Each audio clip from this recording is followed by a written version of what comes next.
Ciao Elena, sai, stavo pensando che non conosco bene le feste italiane. Mi aiuti?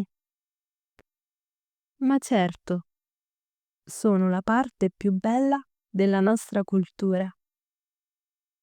Bene, allora partiamo dal Natale? Ottima idea.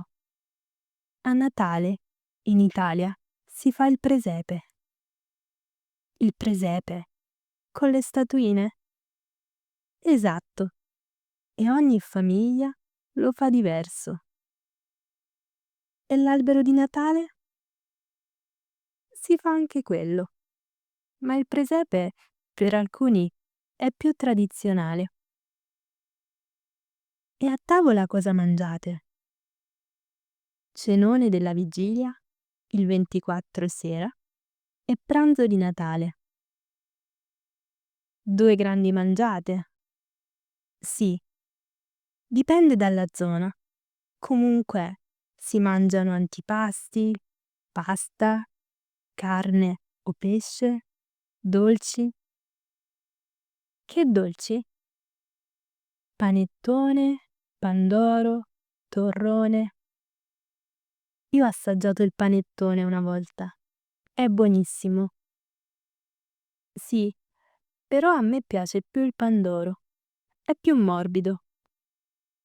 E i regali si mettono sotto l'albero e si scartano la mattina di Natale o la sera a mezzanotte. E la Befana?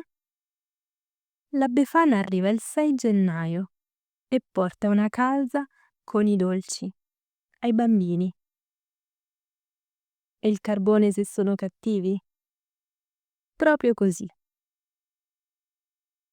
E a Pasqua che si fa? A Pasqua si mangia la colomba, un dolce tipico. Ah, a forma di colomba? Esatto. E ovviamente ci sono le uova di cioccolato, con la sorpresa dentro. Certo. E poi c'è il pranzo pasquale. Sempre tanto cibo. Eh sì, agnello, pasta al forno, dolci locali. Ho sentito un detto. Sì, dice così: Natale con i tuoi, Pasqua con chi vuoi. Quindi Natale con la famiglia e Pasqua con gli amici? Bravissima. E Pasquetta? A Pasquetta si fanno gite fuori porta, picnic e grigliata. Esatto, l'importante è stare all'aperto, anche se spesso piove sempre. E il carnevale? Carnevale è una festa molto allegra, con maschere e coriandoli. Sì, e a Venezia ci sono le maschere più eleganti. Ah, bellissime! C'è anche Viareggio, con i carri giganti. Wow, voglio vederli. Devi. E poi si mangiano dolci. Molti sono fritti. Tipo frittelle, chiacchiere, castagnole. Ingrasso solo a sentirli. È normale a Carnevale.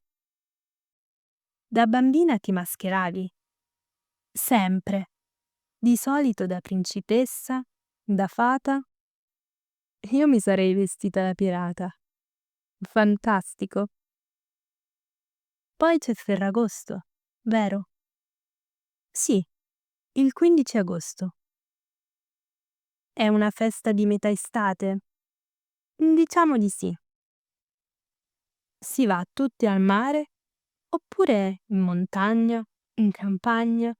Insomma, anche lì si fa una gita fuori porta, tipo come Pasquetta. Quindi la spiaggia sarà affollatissima. Sì, esatto. E cosa fate? Grigliate, fuochi d'artificio, feste in spiaggia. Bello, ma caotico. Infatti, è proprio per quello che molti vanno in campagna. Più tranquillo. Esatto, ma sempre con grandi pranzi. Sempre a mangiare, insomma. Eh sì, quella è la regola italiana. E le sagre? Ah, le sagre sono fantastiche. Cosa sono? Sono feste di paese dedicate a un piatto o a un prodotto. Per esempio, la sagra della castagna, del vino, della polenta. Quindi si mangia e si balla? Sì, con musica popolare e balli in piazza. Mi piace, sembra molto autentico. Lo è. Ogni regione e quasi ogni città ha le sue sagre. E quando si fanno? Di solito d'estate e d'autunno. Così assaggi i prodotti di stagione. Brava. E le feste nazionali? Allora, il 2 giugno è la festa della Repubblica. Con la sfilata a Roma? Esatto. E le frecce tricolori. Poi c'è il 25 aprile, la festa della liberazione. Molto importante storicamente. Esatto. Si ricorda la liberazione dell'Italia dopo la Seconda Guerra Mondiale. E il 1° maggio? C'è la festa dei lavoratori. Di solito ci sono molti concerti. A Roma c'è quello enorme, giusto? Sì, con tantissima gente e molti ospiti. Insomma, in Italia si festeggia sempre. Diciamo di sì. Ogni festa unisce cibo, amici, famiglia e tanta allegria. Sempre. Grazie Elena.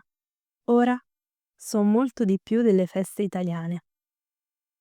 Figurati, la prossima volta ti porto una vera sagra. Non vedo l'ora. Ciao! Se ti è piaciuto il video, metti un like, lascia un commento e iscriviti al canale per vedere altri video come questo. A presto, Chiara!